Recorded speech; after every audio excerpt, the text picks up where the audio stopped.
Բարև ձեզ սիրելի հայրենակիցներ, այսօր տաղավարում հյուրընկալել եմ Հայակվե ազգային քաղաքացիական միավորման համակարգող Ավետիք Չալաբյանին։ Պարոն Չալաբյան, շնորհակալ եմ, որ հրավերս ընդունեցիք։ Մենք այսօր հաղորդման ընթացքում խոսելու ենք եկեղեցու դեմ արշավի եւ վերջին շրջանի կարևոր իրադարձությունների մասին, բայց մինչ այդ կոնկրետ ինձ համար եւ մեզ դիտողների համար մի շատ կարևոր ճշգրտումներ պիտի անենք։ Տեսեք։ Ներողություն եմ խնդրում, թույլ տվեք ես էլ ողջունեմ հանդիսատեսներին։ Համեցեք։ Նախ բարև ձեզ, շնորհակալություն հրավերի համար, նաև ողջունում եմ բոլոր հանդիսատեսներին, կներեք ոզս ընդհատեցի։ Շնորհակալ եմ։ Պարոն Չալաբյան, տեսեք, ինչ կարևոր ճշգրտումների մասին է խոսքը։ Դուք հայտ եք ներկայացրել մասնակցելու 2026-ի խորհրդարանական ընտրություններին, հետևել եմ ձեր հարցազրույցներին, ասել եք, որ պատրաստվում եք մասնակցել, ինչ ձևաչափով դեռ Եթե ճշգրիտ հայտ դեռ չենք ներկայացրել, ասենք, որ դա արդեն բանավոր մակարդակով հայտ է։ Բայց պետք է ճշտել նախ, դուք ընդդիմադիր եք, իրական, այսպես ասած, ընդդիմադիր եք, թե քաղաքական այս փուլում ինչ որ խնդիր ունեք լուծելու։ Հիմա եթե սենց կոպիտ ասեմ, ձայն եք ուզում փախցնել, կարող է դուք էլի ասեք ընտրություններից հետո, ասենք թողնում եմ այս ամեն ինչը, գնում եմ արտասահման եմ գնում իմ գործերով զբաղվելու, կամ չգիտեմ, ասեք քաղաքականությունը իմը չի, թողնում եմ եւ այլն, որովհետեւ նման բան եղել է ձեր կյանքում։ Տեսեք, իհարկե մի քիչ ձեր հարցը մանից այդպես երևակայության ու կոնսպիրոլոգիայի ժանրից է, էլի։ Բայց իրականությունը հետևել է։ Նախ ընտրություններին ես չեմ մասնակցում է Հայակվեի քաղաքական թիմը, որը այս ընթացքում Հայակվեն քաղաքացիական միավորում է, բայց իր ներսում քաղաքական թիմ է ձևավորվում եւ հասունանում, այսինքն խոսքը չի գնում իմ մասին անհատապես, խոսքը գնում է մեր թիմի մասին, այդ մեկ։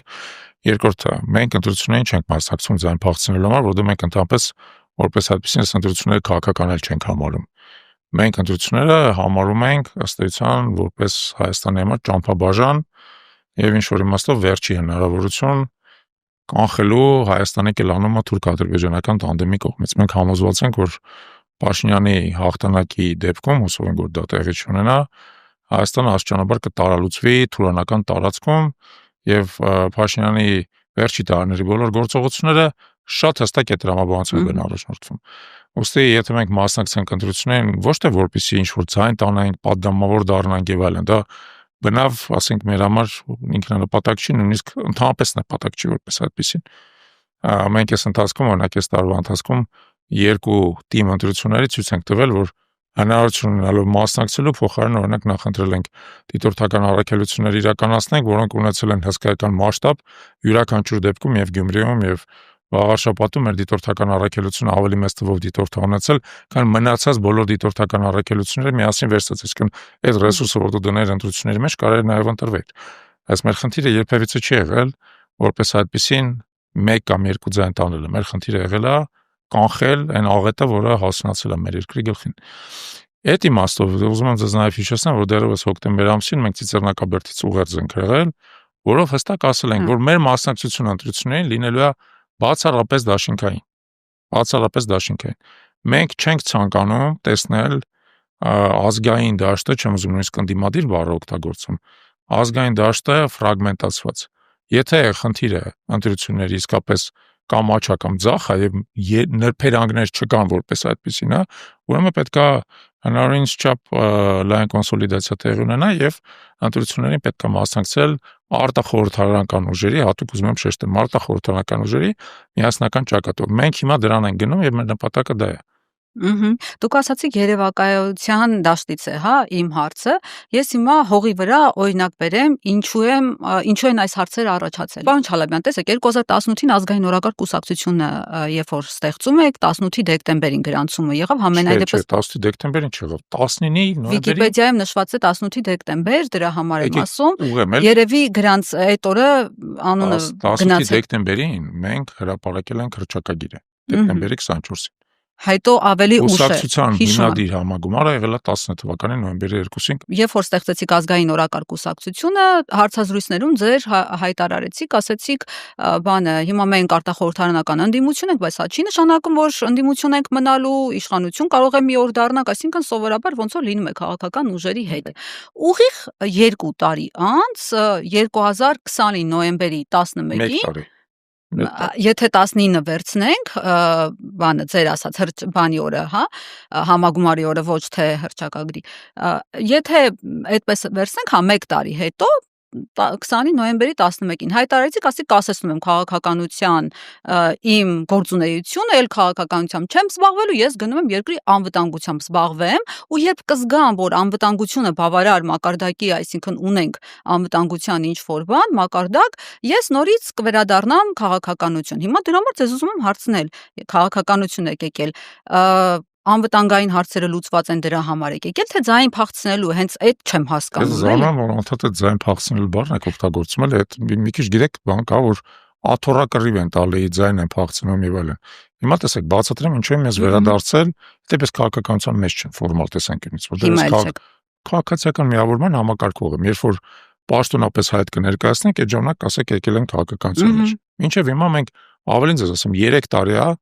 մենք իրականացնում ենք լայն մասշտաբի հանրային գործունեություն, չլինելով քաղաքականության մեջ եւ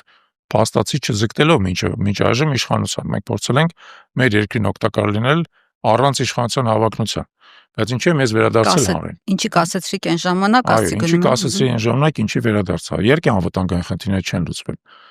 Բայց փորձենք հասկանալ տրամաբանությունը այդ գործողությունների։ Ես դուրս եկա ազգային օրակարգ կուսակցությունից, որի հիմնադիրներից մեկը ես եմ եղել, բնականաբար, ենթադրելով, որ պատերազմի պարտությունից հետո մեզ պետք է ըստ էության զբաղվել երկրի անվտանգային համակարգը վերականգնելուց։ Եվ 1.5 տարի իմ ժամանակը եւ իմ մասնագիտական գիտելիքները ես ներդրել եմ ռազմարտությունաբերություն ստեղծելու, ռազմարտությունաբերական ընկերություններ ոտքի կանգնեցնելու, առանց իշխանությունների հետ համագործակցության, առանց անմիջական համագործակցության, ՊՆ-ի հետ չի եղել համագործակցություն։ Այդ շրջանում չէ, որտեղ այդ ընկերությունները ավելի ուշ են սկսել ՊՆ-ի հետ անմիջական կոնտակտների մեջ մտնել։ Ես բացատրեմ ինչ խնդիրը, ռազմարտությունաբերության մեջ ինկուբացիոն, այսպես ասած, ժամանակաշրջանը երկար է, դուք մի քանի տարի սպառազինություն եք մշակում,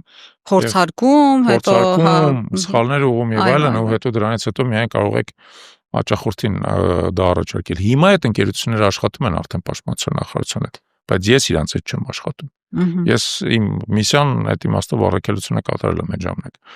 Տեսեք ինչ տեղի ունեցավ, որը ինձ դրդեց վերադառնալ հանրային դաշտ։ Բացի ռազմարտությունաբերական բնագավառում աշխատելուն, որը շատ քիչ հայտնի է մեր մասին, մենք նաև զուգահեռաբար օգնում էինք Արցախի իշխանություններին վերականգնել իրենց անվտանգային համակարգը, որը փաստացի փլուզվել էր այն պատճառով, որ Փաշինյանը միակողմանիորեն համաձայնվել էր զորքերը հետ քաշել Ղարաբաղից, Բերձորից եւ Ակնայից։ Ամբողջ ռազմաճակատը, որ մինչև այդ կար, դիրքերը, ճանապարհները, դիտարկման սարքավորումները, ամեն ինչ փլուզվել էր։ Եվ մենք փորձում ենք օգնել այդ Արցախից մնացած այդ փոքր կտորը գոնե իր, այսպես ասած, պարագծով նոր անվտանգային համակարգ ստեղծելու։ Դրա շրջանակներում մենք մասնավորապես որոշակի տեսադիտարկման սարքավորում էինք դրել Կարագլխում, որը բարձր դիրք է, սարա, որից դիտարկվում էր եւ Ակնան եւ Մարտակերտը։ 2022 թվականի մարտին մենք գնացինք այդ սարքավորումը, այսպես ասած, ինսպեկցիայի ենթարկելու, տեսնելու ինչպես աշխատում, ինչպես է սպասարկում եւ այլն, եւ շոկ էր մեր համար հայտնաբերել, որ այդ սպասարկման կողքը ոչ մի հայ զինվոր չկար։ Մենք գնացինք, բարձրացանք եւ պարզվեց, որ այնտեղ դիրքերից հայ զինվորները հանվել են։ 2 օր հետո այդ դիրքերը եկան, մտան ադրբեջանցի զինվորները եւ այդ սարը գրավեցին։ Հիշում եք այդ դեպքերը, Փարոխի եւ Կարագլխի։ Երբ եք դա պարզել։ Ասացի ձեզ մարտին 22 թվականի մարտին։ Նա։ Երբ որ դա տեղի ունեցավ, այդ գրավումից 2 օր առաջ ենք այնտեղ եղել, եկանք տեսանք, որ դիրքերում զինվորներ չկան, հարցեցինք, թե սա ինչա տեղի ունենում, չի ոչ մեկը սարքավորումը չի պաշտպանում։ Այս ասին այստեղ բանա տեղի ունենում, փոխատեղում է տեղի ունենում, մի դասակը դուրս է եկել, հեսա մյուսը գալու է, բայց մինչև այդ մյուս դասակը գար, այդտեղ եկավ ադրբեջանական մի ամբողջ գումարտակ նստեց իրանց տեղ, առանց դիմադրության, առանց մի կրակոցի։ Եվ մենք հասկացանք, որ իրականում այս ամեն ինչը շատ ավելի խորը քաղաքական պատճառներ տեղ ունի, դավաճանություն է իրականում տեղի ունենում, սա պատահական չի, sense ամեն ինչ պատահական չի եւ քննարկումը բերես նրան մեր ներսում արար հիմնադրամը, որ ինձ պետք է վերադառնալ հանրային գործունեություն, որովհետեւ այն ինչ որ ես պետք է անեի ռազմավարության համար արդեն կարելի ասել արել էի, 1.5 տարի վերջո ամբողջ ջանքերս դրա վրա են գնում, ընկերներս կարող են գործընկերներս կարող են դա շարունակել, ինձ պետք է վերադառնալ հանրային դաշտ։ Ոչ թե որովհետեւ անվտանգային խնդիրները չէին լուծվել, այլ որովհետեւ անվտանգային խնդիրները բնավ միայն ռազմավարության մեջ չէին, այլ այն քաղաքական ուղեգծի, որը որդեգրել էր այս իշխանությունը, որի փուլերը մենք տեսնում ենք, մի փուլը Արցախի հանձնումն էր, հիմա տեղի ունենում Արցախի վերադարձի իրավունքի հանձնումը, փորձում են ամեն դեպս։ Դա մասին խոսենք։ Եվ այդ գիտակցությունն էր, որ պետք է վերադառնալ հանրային դաշտ եւ փորձել հենց հանրային դաշտում այդ ամեն ինչին խոչընդոտել։ Հիմա այդ պատճառով ես 2022 թվականի մարտի վերջին վերադարձա հանրային դաշտ, ես հիշեցնեմ, որ ապրիլի 4-ին մենք ազգային ժողով ներկայացրել ենք հուշագիր պահանջագիր ավելի շուտ Արցախի միջազգային ճանաչման, Արցախի անկախության ճանաչման պահանջը։ Ապրիլի 4-ին 22 թվական եւ դա կարելի է ասել ինչ որ իմաստով հանրային դաշտ վերադառնալու իմ առաջի գործողությունն էր։ Եվ դրանից հետո ես ամբողջ ընթացքում եղել եմ հանրային դաշտում, մինչև հիմա քաղաքական հայտ ես չեմ ներկայացրել։ Եվ երբ որ մենք դա կներկայացնենք, մենք կներկայացնենք ոչ թե ինչ-որ մեկից ձայն փախցնելու համար, մենք դա կներկայացնենք առաջին հերթին գործող իշխանության էլեկտորալ բազայի մեջ մտնելու համար, որովհետև եթե մենք ուզում ենք, որպեսզի Փաշինյանը պարտվի, մարդիկ չպետք է քվեարկեն նրա օգտին, մարդիկ պետք է քվեարկեն մեր օգտին։ Եվ մեր անկալումը նրանում է, որ գործող ընդդիմությունը չի կարող Փաշինյանի ընտրողներին համոզի, որ իրանք իր օգտին քվեարկեն։ Դա անհնար է պրակտիկորեն։ Դա պետք է դրա համար կան մարդիկ, որոնք մեղմ ասած անցյալի բեռը իրանց վրա չեն տանում։ Ես անցյալի բեռը իմ վրա փառքաստու չեմ տանում, բայց ոչ միայն ես, իմ գործընկերներն էլ հայկվեմ, բոլորը մարդիկ են, որոնք եկել են գիտությունից, բիզնեսից, ռազմական գործից, իրանք երբևիցե քաղաքականության մեջ չեն եղել։ Եվ այն հայտը, որ մենք կներկայացնենք, այդ իմաստով թարմ նոր հայտ է, որի նպատակը դրանում է մարդկանց իրական այլընտրանք տալ, իրական։ Եվ նորից կրկնեմ, որ բոլոր դեպքերում են հայտը, որ մենք կներկայացնենք, այդ հայտը ներկայացնելուց հետո կմտնենք դաշինքային բանակցությունների մեջ, որովհետև համարում ենք, որ պետք է լայն ճակատով գնա։ Քաղաքական գործչի տեսակետները պետք է կայուն լինեն, սկզբունքային հիմքի վրա լինեն, չպետք է այսօր մի բան ասվի, վաղը մի ուրիշ բան ասվի։ Տեսեք, դուք պատերազմական մի դրվագ մատնանշեցիք, ես հիշում եմ, որ պատերազմից հետո դուք հարցազրույց էիք տվել ու պատերազմից հետո անմիջապես ասում եք, որ մենք պարտվեցինք այս պատերազմում, որովհետև մեր բանակը զարգացման եւ այլ բանով թույլ էր, զիջում էր Ադրբեջանի բանակին, այսինքն ստացվում է, որ մեր բանակն է, այսպես ասած, թույլ եղել եւ բանակն է պարտվել։ Հետո դες երեք օրինակ տեսնում եմ Արցախի ներկայացուցչությունում խոսում եք Արցախի հանձնման մասին։ Դրա համար հարց առաջանում, մի կողմնորոշվենք, բանակն է պարտվել, թե Փաշինյանը մի գրչի հարվածով տվել է այդ տարածքները։ Մի ուրիշ հարցազրույց լսում եմ, դուք ասում եք, բանը իրականում տեսեք ինչ է տեղի ունեցել, Ալիևն էլ է ասում, որ հնարավոր չէր զենքի ուժով միայն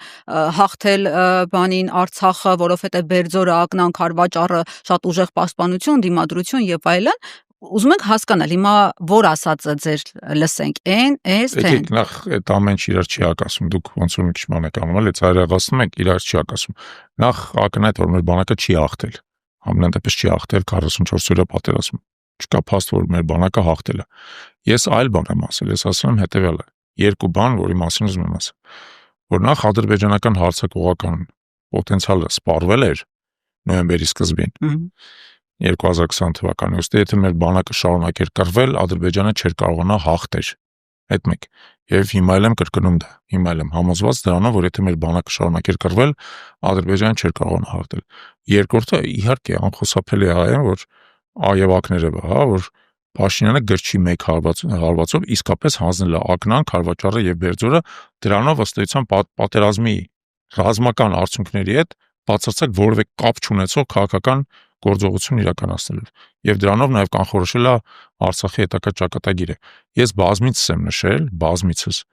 որ այն ինչ որ տեղի ունեցել Արցախի հետ առաջին հերթին քաղաքական պարտությունը եւ նոր երկրորդ հերթին ռազմական, բայց պետք չի թերագնահատել նաեւ ռազմական պարտությունը, որովհետեւ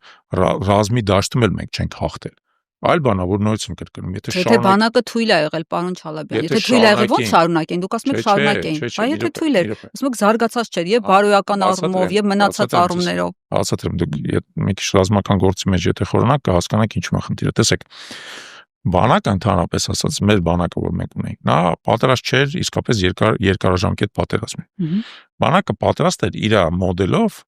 կարճաժամկետ, ասենք 1 շաբաթ տևող գործողությունների, հա, եւ իդեպ ես ասեմ, որ 44 օրյա պատերազմի ժամանակ առաջին 1 շաբաթը բանակը բավական արդյունավետ էր կրվում։ Բայց հետո ինչ տեղի ունեցավ։ Երբ որ բանակը գտնվում է անընդհատ ռազմական գործողությունների մեջ, ընդ որում իր վրա հսկայական կրակային հազարությունը, հա, օդը պաշտպանված չի լինում եւ այլն, օդը պաշտպանված չի, ենթադրենք, հա, հարձակում կա եւ օդից եւ ցամաքից,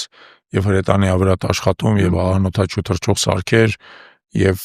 ինքնաթիռներ եւ այլն, կորուստները բանակի արագ աճում են։ Դա անխուսափելի է։ Դա ռազմական գործի, այսպես ասած, անեվ բնա, հա։ Եվ այդ ժամանակ շատ կարևոր է, որպեսզի բանակը կարողանա արագ համալրվի։ Ընդ որում գիտեք ոնց է տեղի ունենում։ Այն ստորաբաժանումները, որոնք մեծ կորուստ են ունեցել, նա պետք է կարողանաս հետ քաշես, փոխանես ուրիշ ստորաբաժանումը, որը թարմ է, այն ստորաբաժանումը, որ մեծ կորուստ են ունեցել, համալրես, ներդաշնակեցնես, հետ բերես ռազմաճակատ եւ այլն։ Այդ մասը մեր մոտ խզվել է 44 օրյա պատերազմի ընթացքում։ Նա ոչ թե պատրաստ չէր բանակը կռվի, նա պատրաստ չէր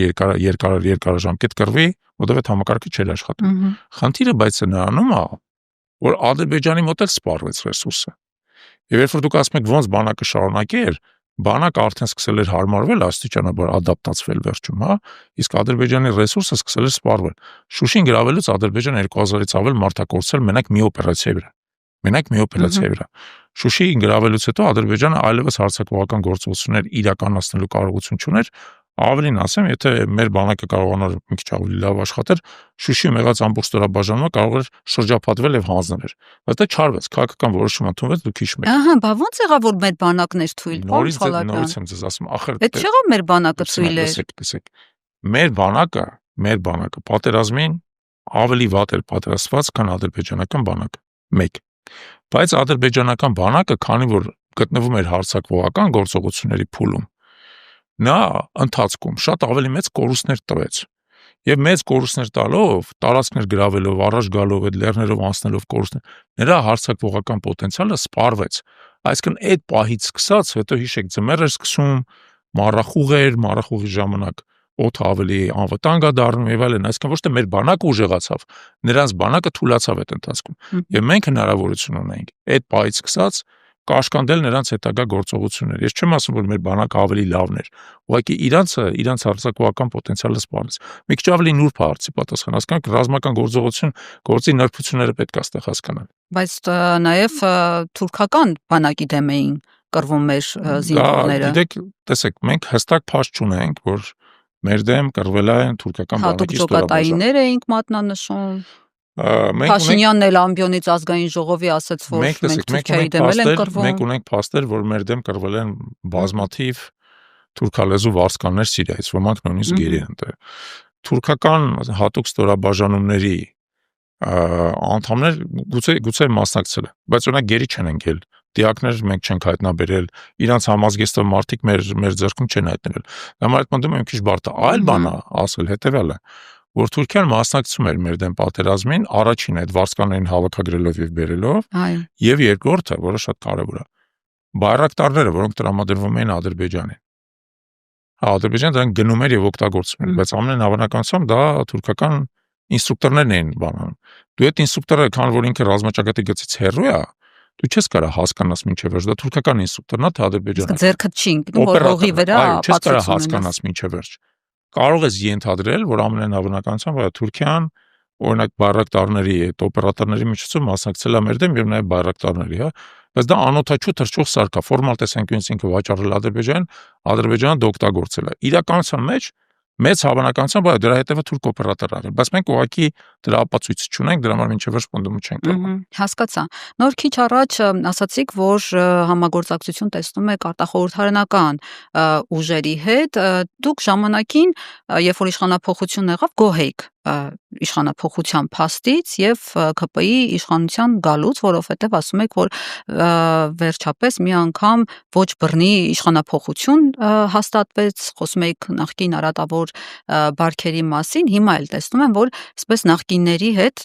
ձեր կռիվը շարունակվում է, այսպես ասած։ Բայց եթե ասեն ձեռները դնեք ձեր խղճին, պարոն Չալաբյան,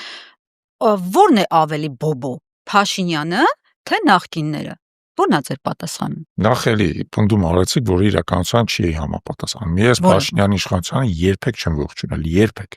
Ես ողջունել եմ Սերժ Սարգսյանի հեռացումը։ Դուք այդպես եք մատուցում, բայց ձեր հարցազրույցում ասել եք, որ վերջապես ոչ բռնի իշխանափոխություն եղավ, այդտեղից կողմնակցություն է եղել։ Ես հարցազրույց չեմ տվել։ Կգտնեք ցույց կտակ։ Առաջին անգամ իսկապես ոչ բռնի կերպով երկում տեղի ունեցավ իշխանափոխություն։ Անդիմություն եկավ իշխանության, եւ դա ինքը դրական փաստ է որպես այդպեսին։ Ես երբևիցե Փաշինյանի իշխանությունը չեմ ողջունել, ավելին ձեզ ասեմ, ողջունել եմ Սերժ Սարգսյանի հեռացումը, հոդված եմ գրել իր հեռացումից 1 օր առաջ, հրաժարականից 1 օր առաջ, երբ որ ասել եմ, որ կոչվում է ինչպես պետք է հանգուցալուծվի այս ճգնաժամը, հրապարակված է Մեդիամաքսում, որտեղ ասել եմ, որ այս ճգնաժամի հանգուցալուծումը պետք է տեղի ունենա Սերժ Սարգսյանի հրաժարականի տեսքով, որից հետո պետք է ձևավորվի ազգային համաձայնության կառավարություն։ Ավելին ձեզ ասեմ, ես երկար ժամանակ փորձել եմ ջատագովել, որպեսզի ձևավորվի այդպիսի ազգային համաձայնության կառավարություն, առանց նրա, որպեսզի վարչապետը լինի Փաշինյանը, այլ լինի ինչ-որ մի հատ միջանկյալ ֆիգուր։ Չի ստացվել, որովհետև կներեք, գիտեք ինչ տեղի ունեցավ, ազգային ժողովը այն ժամանակ ընտրեց Փաշինյանին։ Փորձում է ազգային ժողովի տարբեր ֆրակցիաների հետ աշխատելով համոզել, որ Փաշինյանին չընտրեն։ Ես ի դեպ այդ ժամանակ դեռևս Մոսկվայում էի բնակվում, հատուկ եկա Հայաստան, 2 շաբաթ այստեղ էի, հանդիպումներ էի անցկացնում, խոսում էի մարդկանց հետ, փորձում էի իրենց համոզել, որ Փաշինյանին չընտրեն։ Բայց իրենք գնացին Փաշինյանի ընտրության։ Այն հիմնավորման, որ եթե Փաշինյանին չընտրեն, երկիրը կհայտնվի ել ավելի վատ ճգնաժամի, քաոսի, անիշխանության մեջ, այն հիմնավորման, որ այդ պահին, երբ որ ժողովուրդը փողոցում է, ոչ մեկ պատրաստ չի իրավար այդ պատասխանատվությունը ստանձնել։ Դուք ասել եք, մենք իմ քայլի հետ կարող ենք ճանապարհ գնալ, բայց քանի որ իրենք պոպուլիստներ են, դրա համար իրենց հետ իրենց հետ ճանապարհ չեն գնա։ Եվ ես երբևիցե Փաշինյանի իշխանությունը չեմ ողջունել, երբեք չեք կարող գտնել տես դեպքում։ Ես այդ հատվածը կդնեմ հաղորդման մեջ, պարոն Չալաբյան, բայց եթե ընտրողը փորձի այդ ձեր թելը, գծի գտնել, մի տեսակ այնքան խառը բաներ եք ասել այդ ընթացքում։ Դուք ասել եք համագործակցում եմ Հոիդայի եւ Լուսավոր Հայաստանի հետ։ Դուք պատկերացիք ինչ տարբեր բաներ են, էլի բևերներ, ոնց որ ասեք հյուսիսի ու արևմուտքի հետ ես բան եմ։ Մի բան ձեզ ասում էլի, ցանկացած բան պետք է նայել այդ օրվա համատեքստի մեջ։ Այդ օրվա համատեքստի հիմա որ դուք նայում եք, ասում եք, շատ հեռու են իրենց։ Այն ժամանակ էլ էին հեռու։ Բայց այդ համագործակցությունը տարբեր ժամանակներ ա եղել։ Օրինակ Լուսավոր Հայաստանի հետ մենք համագործակցել ենք իսկապես 2015 թվականից սկսած եւ մինչեւ 2017 թվականը։ Երբ որ Լուսավոր Հայաստանը մտավ երկդաշինքի մեջ եւ դարձավ Փաշինյանի գործընկեր, բայց սկսած չենք համագործակցել Լուսավոր Հայաստանի հետ։ Քանի ինքը եղել է Փաշինյանի գործընկերը, մենք համարել ենք, որ քանի որ Փաշինյանը պոպուլիստ դեմագոգ է, իր հետ պետք չի համագործակցել, եւ եթե Էդմոն Մարուքյանն էլ ասել են, եթե դու համագործակցել ես իր հետ, մենք քո հետ չենք համագործակցի։ Պետք մեկ, երկրորդը, Հոիդայի հետ։ Համարատավոր բարքեր եք համարել նախկիններին։ Հոիդայի հետ մենք համագործակցել ենք 2018 թվականին։ Երբ որ դեկտեմբերի 9-ին ընտրություններ էր, եւ մենք դեմ էինք Փաշինյանին, եւ մենք նայել ենք, որ ուժի հետ մենք կարող ենք այդ բանը համագործակցել ենք Հոիդայի հետ, իսկ ում հետ համագործակցեինք։ Որպես չարյած փոքրագույն եք համագործակցել Հոիդայի հետ։ Որպես ուժ, որը հակադրվում էր Փաշինյանին այդ ժամանակ, ում հետ համագործակցեինք, ելով էր Փաշինյանի հետ հակադրվում։ Դուք ասում եք նախկին բարքերը արատավոր են, իրենք ընտրություն են կեղծել, կոռուպցիոներ են եւ այլն, նույն Հոիդան կոալիցիոն գործընկեր ա եղել, պարաշուտով չեկավ իջավ քաղաքական դաշտում, պարոն Չալաբյան, ոնց կարող եք այդ կուսակցության անցյալը ամեն ինչ դնել մի կողմ, ասել դե այս պահին պատեհապաշտություն դրսևորեմ ու Հոիդայի հետ բանանեմ։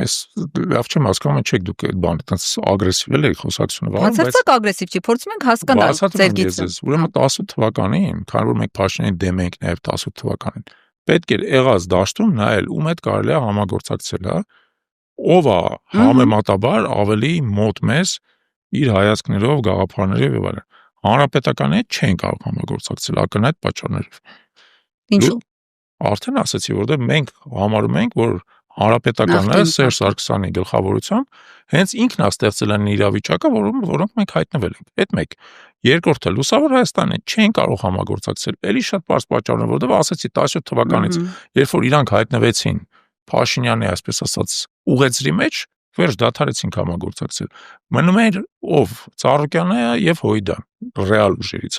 Ծառուկյանն հետ բնականաբար եւս չենք համագործակցել, այդ ժամանակ որտեղ դա մեկ անձի օլիգարխիկ ուժեր եւ շարունակում է որպես այդպեսի մնալ, մինչեւ հիմա մնում էր Հոիդան։ Դրա համար Հոիդայի հետ ենք համագործակցել։ Մենք հիշեք, մենք միշտ համարում ենք հետեւելը. դու պետք է նայես դաշտում ինչ կա, եւ աշխատես նրա հետ ինչ որ կա, որը ամենամոտնա քո հետ։ Ի վերջո, եկանք այն եզրակացությանը, որ այն ինչ որ կա դաշտի մեջ, մեզ ընդհանրապես ոչ մի բան էլ մեզ համար հարմար չի, դրա համար եկել ենք նա, որ սեփական ուժ ստեղծենք։ Հետ էլ այ միջալուց ձեր հարցի պատասխանը, որովհետեւ ի վերջո գալիս ես նրան, ասում ես, էս պրոբլեմ ունի, էս պրոբլեմ ունի, ընդհանրապես սա համակարգն էլ փտած է մեծ հաշվով։ Ամբողջ համակարգն էլ փտած է։ Ու եթե մենք էլ շատ երկար մնանք այս համակարգի մեջ ու գործենք իր տրամաբանությամբ, մենք էլ կփտենք։ Որտեւ ինքը համակարգը ամբողջովին փտած է, ինքը այտենց քաղցկեղով վարակված համակարգ։ Հիմա դուք 26-ի ընտրություններին ավելի շատ իշխանության դեմ եք պայքարելու, թե ընդդիմության դեմ։ Չէ, իշխանության։ Ընդդիմությանը հանգիստ եք թողնել։ Տեսեք, ես ասում եմ, մեկը լավ ֆորմուլա է տվել։ Ասելա, որ այս գործող իշխանությունը թշնամի է, իսկ ընդդիմադիր տարբեր ուժերը մրցակից։ Մենք տենց ենք համարում։ Սա թշնամի է, մենք իրանց թշնամի ենք համարում եւ բնականաբար իրանց դեմ ենք պայքարելու, բայց եթե մենք իրանց դեմ պայքարելով կարողանանք իրանց հետ հաղթենք, այլ մնացածների հետ բնականաբար մրցակցելու ենք եւ քանի ժամանակ ավելի հեռանա այդ հաղթանակից, այդ մրցակցությունը ավելի կոշտ ու դաժան է դառնալու։ Հա, բայց դուք էլ եք հասկանում, որ եթե ընդդիմությունը միասնական ճակատով հանդես չգա, Փաշինյանին հաղթելը գրում եք սառույցին։ Հիմա դուք ուզում եմ հասկանալ, եթե ասում եք Փաշինյանը չարիք է, պիտի հեռանա, արդյոք չեք մտածում, որ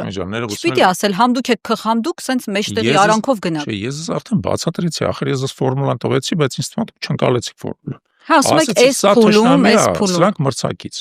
Տարբեր են, չէ, տարբեր։ Իդեպ մրցակիցների մեջ էլ կարող են լինել այնպիսիք, որոնք կարող են դառնալ գործընկեր։ Հա, այսինքն մենք նես չէ որ սաղ քխեն, այդպես բան չկա, ես ձեզ ասում եմ, ընդհակառակը մենք գրադացիա ենք անում։ Ասում եք, սա բացարձակ անընդունելի է։ Սրա հետ կարող ես մրցակցել, բայց ինչ որ իրավիճակում համագործակցել, սրա հետ կարող ես ի սկզբանե համագործակցել, եւ այլն, կախված է նրանից, թե քեզանից ինչ հեռավորության վրա է գտնվում։ Դա օպորտունիզմ չի։ Չէ, բացարձակ, սա քաղաքականություն է, քաղաքականության մեջ ոչ մեկ չի կարող միանձնյա, միահեծան գա իշխանության։ Այդ Փաշինյանը, որ կարողացավ միահեծան գա իշխանության, դա բացարձակ բացառիկ իրավիճակ էր։ Հիմա նայեք, ասենք եվրոպական երկրները, հա, Փաշինյանը երեք հանդիպում էր Մերցի հետ, ասենք, բանում Գերմանիա։ Մերցան չի միահեծան իշխանություն, լայն կոալիցիայով է բանանում, կառավարում, լայն կոալիցիայով եւ Եվրոպայում համարյա ամենուրեք Ֆրանսիայում, որից այդքան բոլորը օրինակ են վերցնում, կան այնտեղ կիսանախագահական համակարգը, նախագահը մեկն է, բայց նայեք իրանց ազգային ժողովը հսկայական կոալիցիա է այնտեղ ձևավորված տարբեր տեսակ ուժերից։ Հիմա ինչ է, այդ օպորտունիզմը, հիմա ուզում եք անունը դրեք օպորտունիզմ, բայց գոլ վիճակ է, պարոն Չալավյան։ Չէ, ուզում եք անունը օպորտունիզմ դրեք, եթե ոչ մեկը առանձին վերսած չի կարողանում հաղթել, ուրեմն պետք է համագործակցի։ Եթե դու գնում ես ընտրությունների, քո նպատակը պետք է լինի հաղթել, բայց իրականությունը հաճախ այն է, որ կողքի քաղաքական ուժերն էլ յուրաքանչյուրը գալիս է հաղթելու նպատակով։ Հիմա դրա լավ օրինակ է տարվա Գյումրիի ընտրություններն էր։ Մինչև միասնական չեղան, չես կարող դու վերցնել։ Ախր բայց տեսեք միասնական եղան արդեն ընտրություններից հետո, դա շատ կարևոր տարբերություն։ Հա, մինչև այդ Մարտուն Գրիգորյանը մնացածը մարդիկ նախ այդտեղ պետք է հասկանաք ինչու է տարբերությունը, հա, Գյումրին նաև ուրիշ սպეციფիկա ունի։ Գյումրիում կոալիցիա չի ձևավորվել։ Նույն Մարտուն Գրիգորյանը իր խմբակցության ձայները տվել է Վարդան Ղուկասյանին, ասել է, բայց ես քաղաքական պատասխանատվություն քո համար չեմ։ Այո, զուտ որ ԿՊ-ն չհաղթի։ Հիմա ձեր հետ եթե այդպիսի իրավիճակ ստեղծվի, դուք չեք անելու դա։ Եթե մեր հետ այդպիսի իրավիճակ ստեղծվի, այսինքն եկեք հիպոթետիկ վիճակ վերցնենք, հա։ Մի քանի ուժեր անցել են ազգային ժողով ընդդիմադիր։ Ես կարծում եմ, որ գետ A այդ ազգային ուժերը պետք է այնպես անեն, որպեսզի Փաշինյանը չկարողանա վերարտադրել։ Գետ B, թե ինչպես այդ կանեն, դրա տարբեր հնարավորություններ կան։ Շատ տարբեր հնարավորություններ կան։ Կարող են ինչ-որ մի հատ տեխնացուի շուրջը ձևավորել կոալիցիա։ Կարող են ընդհանրապես իդեալություն թիմերի տեխնացուն նույնիսկ պարտադիր չի որ ընտրություններին մասնակցած լինի։ Կարող ես երրորդ տեխնացուին վերցնես, ասես բոլորիս համար ընդունելի է, բոլորիս համար։ Բոլորիցս հավասար է հեռացված է։ Օրինակ Միքայել Աչապարյանը հատուկ եմ իր անունը տալի, որ ինքը քաղաքական ֆիգուրա է, չէ՞։ Բայց մենք Միքայել Աչապարյանին ենթադրենք ընտրում ենք վարչապետ, կես տարի ժամանակ ենք տալի, որպեսզի իրավապահ մարմինները մաքրի ԿՊ-ի բաներից, գործակալներից, դրանից հետո գնում ենք նոր ընտրությունների։ Կամ տալիս ենք, ասենք, այն տեխնացուին, որը ենթադրենք բանն է, ամենաթարմն է, ամենաերիտասարդն է, ամենաքիչ կեղտոտվածն է։ Ինչ ասես կարալնի։ Այդ ախր ուրիշ սիտուացիա է, հասկանում եք, մի բանա դու ինչ ես անում ընտրությունից առաջ։ Այսինքն հստակ չեք կարող հիմա։ Բայց ոնց գիտենք ինչքան ձայն ենք ստանալու, գիտենք ով ինչ մանդատ է ստանալու։ Չէ, բայց գոնե սկզբունքը կարող եք ամրագրել ձեր համար, ասել, եթե ընդդիմությունը կամ պիտի ընդդիմությունը հաղթի կամ ՔՊ-ն, ես ընտրելու եմ ոչ թե ՔՊ-ն, այլ ընդդիմությանը։ Ամրագրեցի, ախր չլսեցիք էլի, դա սկզբունքի առաջին մասն է։ Ամրագրեցի, իհարկե ամրագրեցի։ Ամեն ձև պիտի ՔՊ-ին ցույց տա։ Այո, բայց ես ձեզ ասում եմ նորից, որ երկրորդ մասը հետևյալն է, որ դրա տարբեր տարբերակներ կան։ Տարբեր ձևեր կան դրա։ Մի ձև չի։ Ասենք օրինակ իմիջս Գյումրիում էլ, ասենք կարող էին վերցնել, ենթադրենք, ընտրել քաղաքապետ Ռուբեն Մխիթարյանին։ Տարբերակ է։ Իմիջած ավելի լավ կլեր, քան թե Վարդան Ղուկասյանն իմ կարծիքով, մենք էլ ավելի կողջունեինք այդ տարբերակը։ Ավելի թարմ, ավելի խարիզմատիկ, ավելի ինչ-որ իմաստով անխոցելի տեխնացու էր։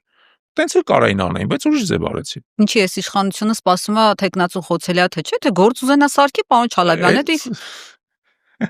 Ասենք դուք էլ գիտեք, որ այդպես է։ Ես հիմա պատկերացրեցի ձեր հարցից, թե Փաշինյանը ձեր ձեռին ճորակաշում անը։ Ձեր ձեռը հանդիպում է։ Եթե ինձ եք այդքան բան անում, էլի, տեսեք, ես ընդդիմության նկատմամբ ավելի խիստ եմ որոշել լինել, քան դե իշխանության այնպես չի, որ խնայում ենք, մենք հասկանում ենք, որ պետական ռեսուրսները ամեն ինչ իշխանության ձեռքում է, իրենք մեր խոշորացույցի տակ են, բայց եկեք բան էլի, ինձ էլ են շատ քննադատում, ասում են ընդդիմադիրներին կանչում ես կոմֆորտ զոնայում հարցեր ես տալիս, իրանք շատ գոհ գնում են։ Այդպես չի, էլի, իրականում եկեք մենք մեր սխալներն էլ մի հատ հասկանանք, մենք ինչ ձև ենք ներկայանում։ Ես կոմֆորտ զոնայի ձգտող մարդ չեմ, ոնց որ հասկանում եք, ինչի մեջով արծես կյանքումս անցել եմ, էլի, բանով եւ այլն, ինձ կոմֆորտ պետք չի ուղղակի։ Իսկ ձեզ հարցերով չեն կարող խեղճացնել։ Չէ, չկա տենց հարց։ Որը չունենա։ Որի պատասխանը ես կամ չունեմ, կամ եթե կարող է լինի հարց, որի պատասխանը ես բան չունեմ։ Բայց այդ դեպքում անկեղծ կասեմ, որ այդ հարցի պատասխանը չունեմ, հələ որ չունեմ, ես ակնկալում եմ հենց անկեղծ պատասխան, որովհետև եթե ընդդիմադիր դաշտը պիտի ինձ թվում է անխոցելի լինի, անթերի լինի, ընտրողը որևէ sense սրտի խորքում որևէ հարց չունենա այդ մարդետնացուի հետ, որ ասենք, եթե օրինակ մի իրավիճակում շատ հստակ հարցեր առաջացել, թե դուք ինչի այդպես վարվեցիք, նախ հեղափոխությունների հետ կապված, դուք ասել եք, որ դե այնպես չի, որ ճիշտ է ամեն անգամ այդ վիրահատական մեթոդով իշխանություն փոխել, որովհետև դա ընդհանրապես լավ չի։ Հա, տրավմա է պետությունների համար, ոնց որ անընդհատ հիվանդին փորձես բուժես միայն վիրահատական ճանապարհով։ Բայց եղավ իրավիճակ, երբ դուք ինքներդ սրբազան պայքարին մասնակցեցիք, գնացիք, քայլեցիք ու նենց կիսաթեժ վիճակում, երբ դեռ կոնսոլիդացիա կար, երբ դեռ հարց էր առաջանում, ով, ինչ, երբ իշխանափոխության բաներ կային, էլեմենտներ կային, դուք գնացիք հարցազրույցում, ձեր հերկուս գնացիք ու ասացիք, որ բանը Բագրատ Սրբազանը ասել է, որ ինքը անցումային կառավարիչ է լինելու։ Հələ մի րոպե մոտ հասկանանք ով է գալու բանը, նախարարները ձերով են, պաշտոնյաները ով են լինելու։ Հիմա այդ իրավիճակում դուք նույն հարցադրումներն եք անում, ինչ որ ՔՊ-ն, ձեր խոսույթը պիտի ՔՊ-ի խոսույթից տարբերվի, թե չէ, դուք ինչի ՔՊ-ի ջրաղացին ջուր լցրեցիք։ Ես դրան բացարձակ համաձայն չեմ, այդ ընդմանը բացարձակ համաձայն չեմ։ Ընդհակառակը, իդե Բագրատ Սրբազանի հետ մի քանի անգամ այդ հարցը քննարկել եմ։ Ես իրեն ասել եմ, դու պետք է մարդկանց հստակ հեռանկար տաս, թե դու ինչ իշխանություն ես բերում հետո, ով է քո կառավարությունը, դու պրոֆեսիոնալ կառավարիչ չես, դու հոգևորական ես, դու ինչ-որ իմաստով այո, ես շարժման խարիզմատիկ առաջնորդն ես, քաղաքական նաև առաջնորդն ես, բայց հետևից ով է գալի, դու ցույց տաս մարդուն։ Էական էր այդ դեպքում, բան։ Շատ ավելին ձեզ ասեմ։ Բայց եթե ասում եք Փաշինյանը չարիք է, աղետ է, սրոնից վատ չի կարող լինել, տականք դավաճան է, այս բաները որ ասում եք, էլ դրանից հետո ինչ էականով կլինի։ Շատ էական է, որովհետև թեկուզ մեր առաջին հարկի հարևան Վալոդ Ջաջան կար, պարոն Չալաբյան։ Չէ, ջանս, լսի մի հատ էլի, տենց չի, որովհետև մարդը, այն այսպես ասած միջին վիճակագրական մարդը, տենց չի մտածում։ Մարդկանց հետ որ շփվում ես, մարդը ասում է, որ Փաշինյանին տարար տեղը ում ես բերելու։ Իրա գլխում է դա, ախր գիտեք ինչու՞ է խնդիր էլի։ Մենք ունենք ընդդիմության մի հատ թեև, որը անընդհատ այդ մանտրայի մեջ է, որ Փաշինյանը չարիք է, տեղը Վալոդն էլ գա լավ է, բայց մարդիկ տենց չեն մտածում։ Մարդիկ ասում են, իսկ ես անընդհատ մարդկանց հետ շփվում եմ, չէ՞։ Ասում են, ամենապարզ հարցը տալիս են, ասում են, որ դու գաս Փաշինյանի տեղը, դու ինչ ես անելու։ Քեզ այդ հարցն են տալ։ Դու ո՞նց ես փոխելու։ Դա նորմալ է, որ առաջանա այդ հարցը։ Եվ իդեպ ես ձեզ ասեմ, դուք հիշեք, որ սրբազան պայքարը ի վերջո տենց իր էներգետիկան ընկավ, հա, եւ ինքը գնաց մարման։ Ի թիվս այլոց, որտեղ մարդիկ այդ հարցի պատասխանը չեն ստանում, որտեղ մարդկանց գլխի մեջ նաև տեղեր գտել են բանը, ворթը, որ Բագրատ Սրբազանի մեջքի հետևից գալու են նախկինները։ Հասկանում եք, այսինքն բայց ես իրան ասում եի, դու ցույց տուր, ով է քո բանը, այսպես ասած թիմը, բեր նոր։ Այսինքն դու կողմ եք, որ թող Փաշինյանը մնա, մենակ նախկինները չգան։ Չէ, ես դրան չեմ կողմ։ Ես կողմ եմ, որ Փաշինյանը գնա, բայց ես կողմ չեք, որ նախկինները գան։ Ավելի լավ է Փաշինյանը մնա։ Ես ոչ թե կողմ չեմ, որ նախկինները գանի, բայց ես ասում եմ նախկինը չեն էլ կարա գան։ Չեն կարա նախկինները գան։ Խնդիրը ինչու՞մ է, որ մեր ժողովրդի ճնշող մեծամասնությունը Փաշինյանին կողմ է, Փաշինյանին դեմ է, մեկը նախկինների վերադարձ չի ուզում, հասկանում եք, չի ուզում։ Այդ պարզ ճշմարտությունը, քանի որ պարբերաբար մեր Արար հիմնադրամը սոցիոլոգիական հարցումներ է իրականացնում, մենք այդ պարզ ճշմարտությունը արդեն սովորել ենք։ Չեք վստահում Բագրատ Սրբազանին, ինքը կլներ անցումային կառավարիչ, դուք քայլում եք համ այդ մարդու հետ, համ գնում եք հարցազրույցին, ասում եք հələ մի րոպե, ինքը որ կառավարիչ եղավ ում է հետևից բերելու։ Թող լիներ անցումային շրջանի զուտ ընտրությունները Փաշինյանի վարչական լծակներով չանցկացնելու համար, հետո Կերևարով կլիներ, արդար մրցակցային ընտրություններ կլինեն, ով լիներ։ Ռուսիմե ջան, նույնիսկ եմ ձեզ ասում, ուրեմն Բագրատ Սրբազանը որ գար իշխանության, հա, ինքը չէր կարող վարչապետ լիներ, հիշեք, որ սահմանադրական որոշակի կարգավորվածություն ուներ։ Այո, խնդիր ուներ։ Դրա մասին էլ եմ ես ասել։ Ես միջոցի համար ասեք անակնկալ էր, ես չգիտեի, որ ինքը Կանադայի երկրորդ քաղաքացիություն ունի, ընթացքում մեկ էլ պարզվեց։ Երբ որ պարզվեց, ես այն հազվագյուտ մարդկանցից մեկն եմ եկել, որ ասում, անգեր գիտես, քո համար ախր չեն կարող այս համանդրություն փոխենք։ Որտեվ այնտեղ կային մարդիկ ասում էին, դե բան հիմա եթե այնպիսի իրավիճակ է երկիրը կորցնելու շեմին ենք, քանի անգամ է այս իշխանությունները սահմանադրության վրայով անցել են։ Մի անգամ էլ մենք ոնց որ այսպես է խոսում, իհարկե ես էլ եմ դեմ, որ եթե օրենքները ոտնահարվեն եւ այլն։ Ես հիշեցնեմ, իդե որ Բագրատ Սրբազանը եկավ առաջին հերթին ճշմարտությունը վերականգնելու բանի տակ, հա, այսպես ասած լոզունգի տակ։ Բայց եթե դու գալիս ես ճշմարտություն վերականգնելու, դու չես կարող արանքում մի հատ էլ բան անես, էլի ճշմարտությունը զոհաբերես։ Եթե դու համարում ես, որ սահմանադրությունը կարա փոխվի միայն ժողովրդի կամքով, հանրակրվեի միջոցով, ուրեմն չես կարող քո տակ, քո ասենք, քո քեսի, քո իրավիճակի տակ սահմանադրություն։ Շատ լավ, դուք ունեիք դրա պնդումը, համոզմունքները եւ առաջիններից մեկն եմ իրան դրա մասին ասել, ինքն էլ այդ ժամանակ ինձ անեց նեղացավ, ասում ես, ինչ ես ասում, բայց ճիշտ չարեց, որ նեղացավ, պարոն Չալաբյան, որովհետև այդ իրավիճակում մի հատ էլ ընդդիմադիր դաշտից այդ հարվածները ստանալը լավ չէ, լռեիք այդ ընթացքում, պարոն Չալաբյան։ Խոսեիք, հա, հասկանայիք, որ այստեղ խնդիր կա, իրեն ասեիք, եթե դուք իսկապես ուզում եք իշխանափոխություն լինել։ Ես մի բան ասում եմ, տեսեք ինչ մա խնդիրը։ Հիմա դուք ընչեք ինձ կոշտ հարցեր տալ, որովհետև ուզում եք, որ անդիմությունը մաքուր լինի, չէ՞։ Այո։ Բայց չէիք ուզում նույնը Բագրատ Սրբազանի դեպքում, բայց նույն խնդիրն է։ Ես Բագրատ Սրբազանին էլ եմ հյուրընկալել տաղավարում եւ իրեն ոչ ցանկալի հարցեր ուղղել եմ։ Այսինքն նույն տրամաբանությունը այնտեղ պետք է գործի, ինքն էլ պետք է անխոցելի լիներ։ Ինքն էլ պետք է անխոցելի լիներ, որովհետեւ եթե մենք չենք ասում դրա մասին, մենք խնդիրները չենք բարձրաձայնում, մի անհանգստացեք, ԿՊՆ այդ խնդիրները կգտնի միևնույնն է, եւ ոչ թե կբարձրաձայնի։ Ինքը կուրճացնի այդ խնդիրները, ինքը դա ծաղրի կբերացի։ Նորմալ էր, պարոն Թալաբյան, բայց ոչ ընդդիմադիր դաշտից, եկեք ընդունենք։ Չենք ընդունի, Ռիփսի Բենջան, չենք ընդունի, բացատրում եմ ձեզ նորից։ Եթե դուք ինձ հարցեր եք տալի, որովհետեւ ուզում եք, որ ընդդիմությունը անխոցելի լինի, ցանկացած ընդդիմադիր գործիչ էլ կարա նույն տրամաբանությամբ ուրիշներին հարցեր տա, որովհետեւ մենք ուզում ենք, որ անխոցելի լինի մեր բանը։ Բացատրում եմ։ Նույն ձև Փաշինյանը բանակի մասին էր ասում, երբ որ ասում ենք մի հանեք այդ լվացքը մի փռեք, մեր գեներալների չեպեները, այսպես ասած, մի բան արեք, բարձրաձայնեք, թշնամի կա, լսում է, հետևություններ է անում։ Ասում է նույն արդարացումներ է անում։ Նորից ասում էր բանը, էլի մենք պիտի անխոցենք մեր բան, մենք մեր խնդիրները մի հատ չգույքագրենք։ Բանակը, որովհետև անմիջականորեն առնչվում է մեր ու ձեր բոլորիս անվտանգությանը։ Բանակը մի քիչ այլ է։ Բանակի մասին ես շատ խնդիրներ գիտեմ, որ ընդհանրապես չեմ բարձրացնում։ Ընդհանրապես չեմ բարձրացնում։ Այդ ճիշտ չէ համացությունը, բեր քաղաքական դաշտում նույնից եմ ասում։ Բայց եթե իշխանափոխություն ես անում, որ երկիրը փրկես, որ ասում ես այս իշխանությունը սենց ասում, ախր հասկացեք։ Սանտիմետր, հեկտարներով տարածքները սենց քայլ տալիս է։ Ամեն օրը վտանգ է մեր երկրի համար, դուք եք ասել։ Բազմիցս, որ իր ամեն օրը ավելի է վատթարացնում մեր վիճակը, բայց հիմա այդ իրավիճակում քանի որ իմ բարձրացած խնդիրները լուծում չստացան, մենք չկարողացանք իշխանափոխություն իրականացնել։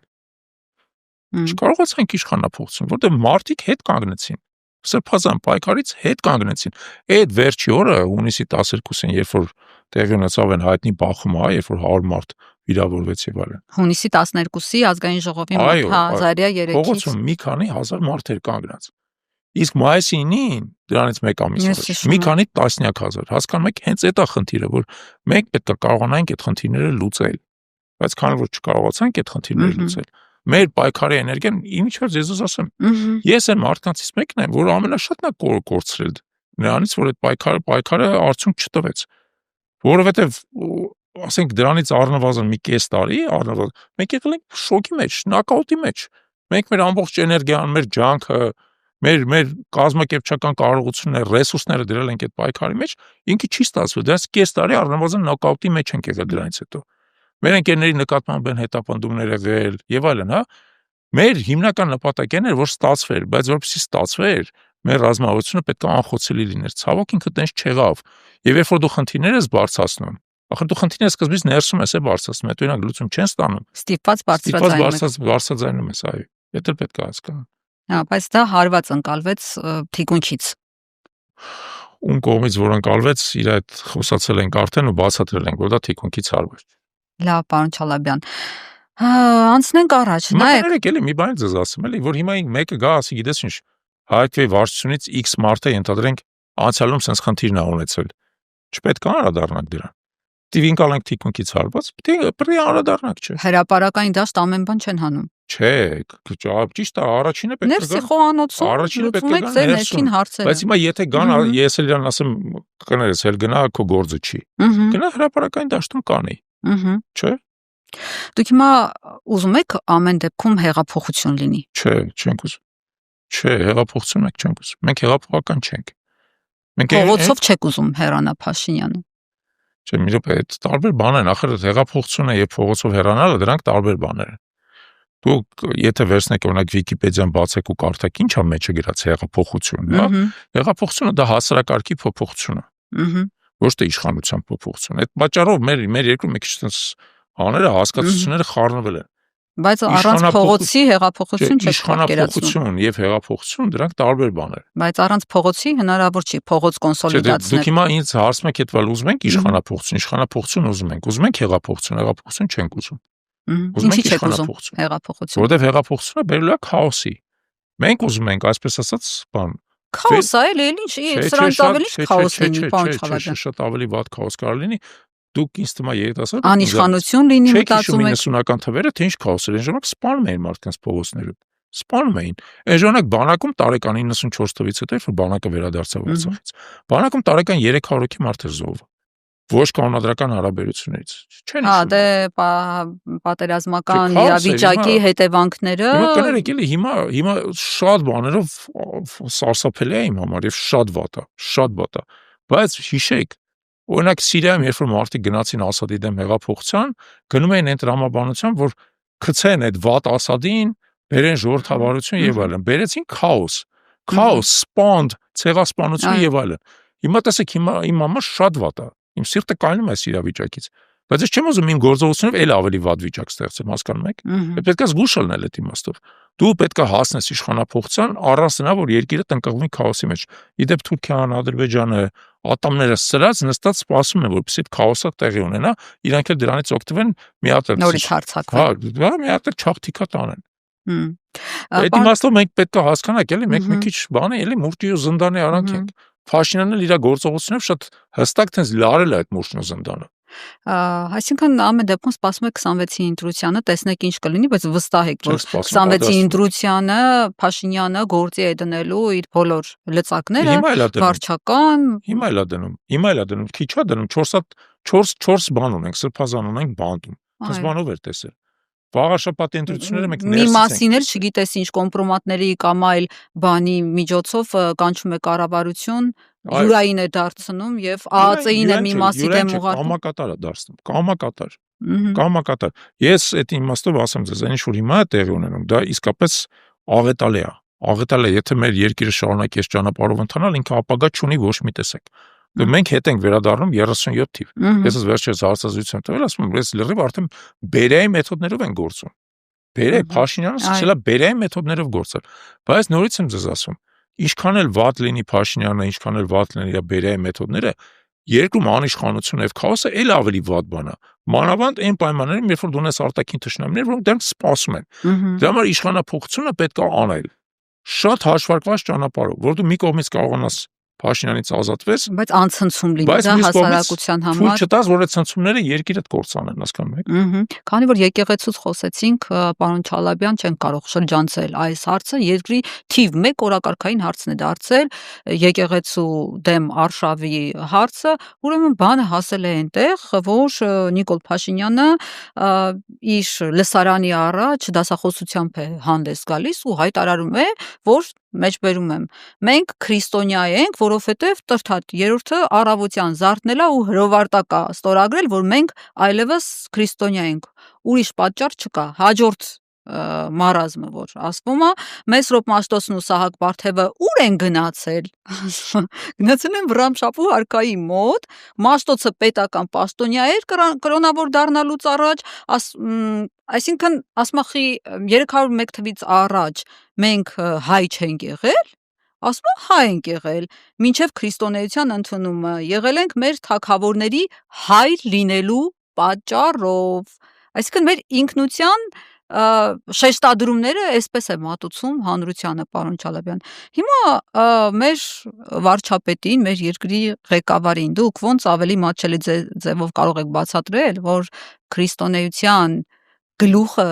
Հիսուս Քրիստոսն է եւ հայ առաքելական եկեղեցու հիմնադիրները Թադեոս եւ Բարդուղիմեոս առաքյալներն են, դրա համար է կոչվում դա առաքելական։ Ոնց այս պատմական անցքերի շեշտադրումները ճիշտ ռելսի վրա դնում։ Եկեք մի քիչ ուրիշ տեղից սկսենք, էլի դուք արդեն դրեցիք հիշատակելով Թադեոսին, Բարդուղիմեոսին, նայեք։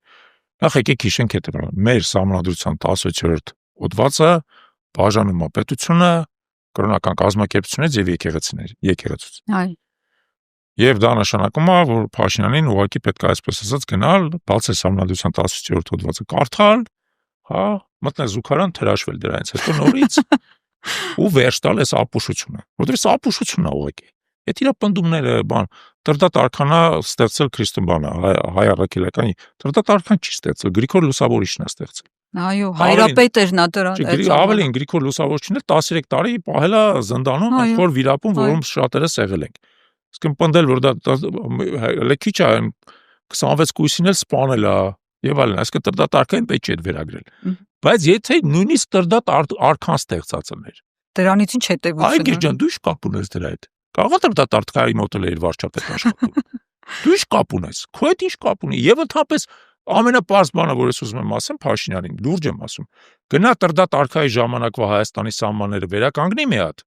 Նոր արի համեմատվի։ Դարի թագավոր էդ է։ Նոր արի խոսա։ Դու ով ես արա Տրդատ արքայի մասին խոսաս, ով ես, թագավոր ես։ Հայքի մեծ հայքի թագավորն ես։ Դու ընդհանրապես քո ասած կոչված իրական Հայաստանի, այսպես ձախողված վարչապետն ես։ Դու ով ես Տրդատ արքայի անունից խոսաս։ Մեկ պապ թագավորի անունից է խոսում, որոնք ավելի մոտ է։ Շատ հաճախ համեմատում է։ Հիմա Տրդատի մասին է խոսում։ Լավը չի շել Աբգար թագավորին, որը Քրիստոսին առաջին համակ գրած հայ թագավորն է։ Այնքան պատմություն աշճանաբար սովորում ես, տենց կտոր սովորում ես, չի նշանակում, որ դու պատմություն գիտես, կրոն գիտես, փիլիսոփայություն գիտես, ու տգետ ես, հայտնի տգետ ես։ Դու համասարանին ինչ չես ավարտել։ Այս ամբողջ երկինը քո տգիտության ձեռակերակն է անգել։ Հերիք է էլի այդ պատմական էսկապադները տանել էլի։ Ասում եմ նորից կրկնում եմ, կգնաս մեծ հայքի սահմանները կվերականգնես, ինքը թագավոր կդառնաս, կգաս այդ ժամանակ եկեղեցուն պարներ կդնես։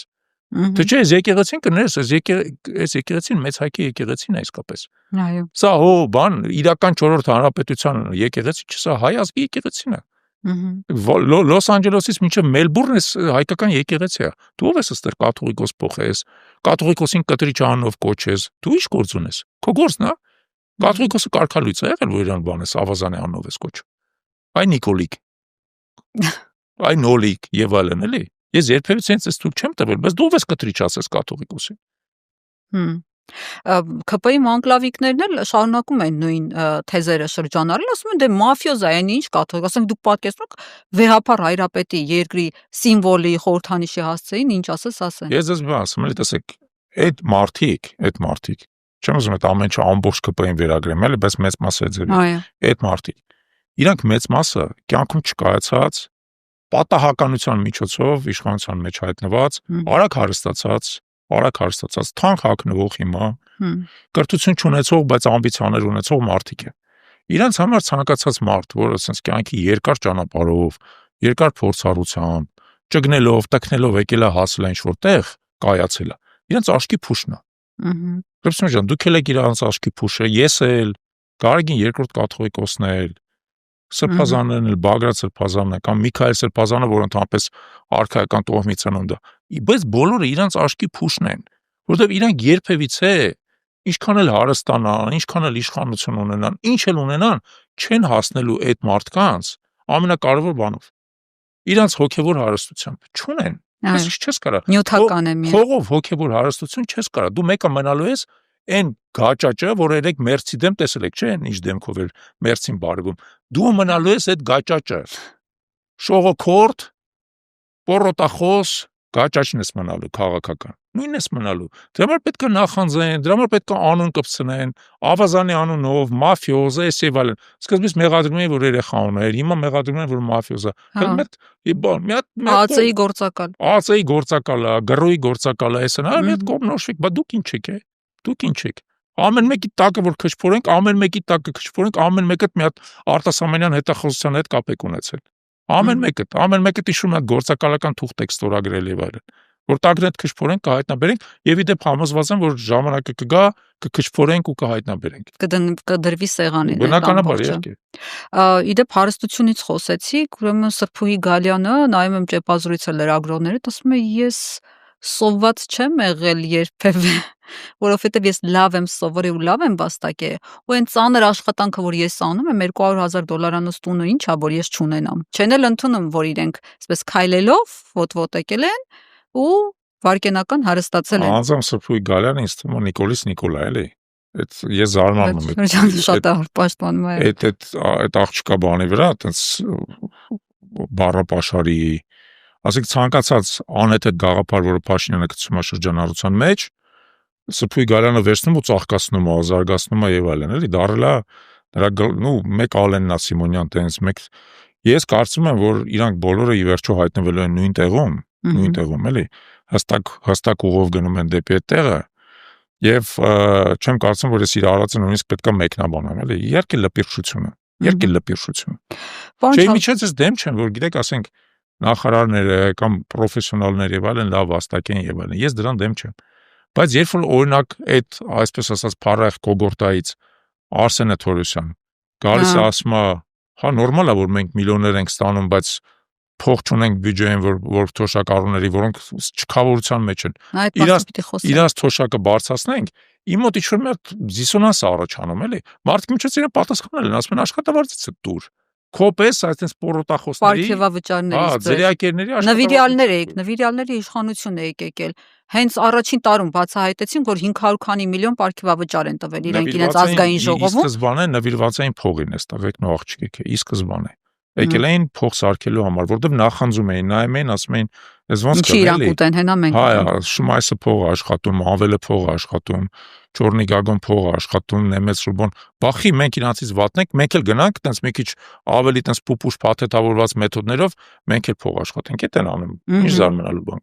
Թոշակառուների մասին խոսեցիք, Հայակվեն նախաձեռնություն ունի, ստորագրահավաք եք իրականացնում, թոշակը 50%-ով բարձրացնելու համար հանրագիր բանով, ձևաչափով։ Տեսեք Փաշինյանը ինչ ասում, նախ ինչ է տալու ընդհանրապես այդ նախաձեռնությունը, որովհետև ԿՊ-ն եթե բարձրացնելու լիներ, կբարձրացներ, ասենք, ինքը շատ լավ գիտի։ Պետք է բարձրացնի, մենք կբարձրացնենք։ Մենք դա ըստեյության մեր նախընտրական ծրագրի մաս է։ Մենք կբարձրացնենք։ Հենց դարձակ իշխանության 50% կբարձրացնի։ 2 տարում, մենք ասենք 2 տարում։ Բայց այդ ստորագրահավաքը իրականացվում է, որ հիմա հա, կոչանեք բարձրացվի։ Չէ, բնական է մենք ստորագրահավաքը իրականացնում ենք հիմա, բայց դա նաև մեր ձեռքում որոշակի գործիք է, դա հետագայում իրականացնելու համար մենք մեր ապագա ընտրողից այդ իմաստով բան ենք ստանում, մանդատ ենք ստանում։ Մարդիկ ստորագրում են, որպեսզի թոշակը բարձրանեն, մտի ԿՊ-ն չի անի, մենք կանենք։ Այդ տիպի խոստումներ շատ ավելի ճոռոմ խոստումներ Նիկոլ Փաշինյան ընտրություններից առաջ տվել էր արդեն այս հանրությանը, պարոն Չալեբյան, եթե հիշում եք, պետք է մեր բնակչությունը 5 միլիոն դառնար, ֆուտբոլի ազգային հավաքականը պետք է չեմպիոն լիներ, Եվրոպայի աշխարհի առաջնության չեմպիոն լիներ, բայց մենք տեսնում ենք էլի խոսքի ու գործի էական, այսպես անդունդային տարբերությունը, հա, բայց տեսեք, թոշակների հետ կապված ուրեմն ինչ ասում, նույն Փաշինյանն լիքը բաներ ասել թոշակառուների աղքատության հաղթահարման, ընդհանրապես ծայրահեղ աղքատություն պետք է չլիներ մեր երկրում, տուգանքները պիտի ջրեին, 1000 ու մի բաներ ասել, բայց այսօր կանգնում ազգային ժողովի ամբիոնի մոտ ասում է, մենք կարայինք տենց 10400 դրամ բարձրացնել թոշակը, բայց թոշակառուները չեն կարող դա արդյունավետ ծախսել, ասենք փողը կտանեն անբաղ կծախսեն իր լոգիկայով, կպրծնի այդ փող, բայց մենք ավելի նորմալ տեղ ենք այդ փողը ներդնում, սիրելի թոշակառուներ, առողջապահության, ապահովագրության մեջ ենք ներդնում։ Հիմա այս խոսույթը ո՞նց եք մեկնաբանում։ Ցինիզմը, ծայրահեղ ցինիզմը, դուք պետք է տեսնեք թոշակառուները իրանք ոնց են դրան պատասխանում։ Անեծքով ուղղակի։ Ասում են մենք սովի մեջ ենք, մենք մեզ միջոցները չի երիքում նույնիսկ կոմունալ վճարներ իրականացնելու համար։ Դու ոնց որ դու ծաղրում ես մեզ, ասում ես մենք չենք կարող ծախսենք, այս ինչ է նշանակում, չենք կարող գնանք խանութ թթվասեր կամ հաց առնենք։ Ի վերջո թող մենք ընտրենք, մենք դեղ ենք ուզում առնենք, թե ինչ ենք ուզում։ Չենք կարող գնանք դեղ առնենք, որը դուք այդ ձեր բանով 3 անգամ ավելի թանկ եք մեր վրա ծախսում, քան թե հարևան երկրները, որտեղ մենաշնորհներ եք ստեղծել, որի մեջից լափում եք, ելույթ էլ կպարզվի մոտ ապագայում։ Մենք չենք կարող ծախսենք, ինչ է նշանակում չենք կարող ծախսենք։ Հիմա տեսեք ինչու է խնդիրը։ Ինչու է Փաշինյանը դա դնում առողջապահության եւ իմիջիայլոց ոչ միայն առողջապահության, ասֆալտի, պետական պարտքի ուռճացման, մանկապարտեզ դպրոց, հա, այս բաների մեջ։ Դպրոցը հեքիաթ է, տենց բան չկա։ Հա, չի էլ իրականացրել։ Չէ, հեքիաթ է։ 500, հա, այդ գիտեք որ դրանից 30 քանիսն է սարքել, այդ հեքիաթ է։ Սարքասն գնում ես մի հատ ածորկայով բանես անում, ոնց որ Չախոյան անում, սկսում է ծեփը թափել, էլի։ Կամ ինքը գալիս է քաշում է, ասենք ինքը դուշը մնում, այդ տեսանք Փաշինյանի սարքած, էլի։ Դե ինքը մեծ շինարար է, չէ։ Այդ ձևի շինարարներից ձեռից երկիրը քանդվում է, էլի։ Բայց խնդիրը այդ չի։ Խնդիրը հետևյալն է, իրանք չեն օրինակ դնում առողջապահության մեջ։ Շատ բարձ, որտեղ նախընտրական տարում կարան մեջից շատ լավ մեղմ ասած փող հանեն ու օգտագործեն իրանց ընտրաշավի վրա։ Որտեղ մտածում ես, ասում ես ինչ աբսուրդ է։ Ինչի համար եք փողը նախ վերցնում են, հետո դա դնում են։ Այո, անցած ուրբաթ օրը ասուլիս ենք տվել ըստեմով։ Շատ բարձ բան եմ ասել։ Ասեմ, որպեսի կենսաթոշակները 25%-ով բարձրացվի, որովհետև 25% մի տարի է բարձրացվում, եւս 25% հաջորդ տարի, 2 տարում ենք ասում ենք, հստակ։ Պետք է 87 միլիարդ դրամ։ Այդ առողջապահության, այդ հսկայական այդ բանի վրա իրանք նախատեսում են մյուս տարի ծախսել հավելյալ, ոչ թե ընդհանուր, այլ հավելյալ 111 միլիարդ դրամ։ Հիմա շատ բարձ հարց եմ տալի, ասում եմ Ժորժ ջան, այդ 111 միլիարդը որ ունեք,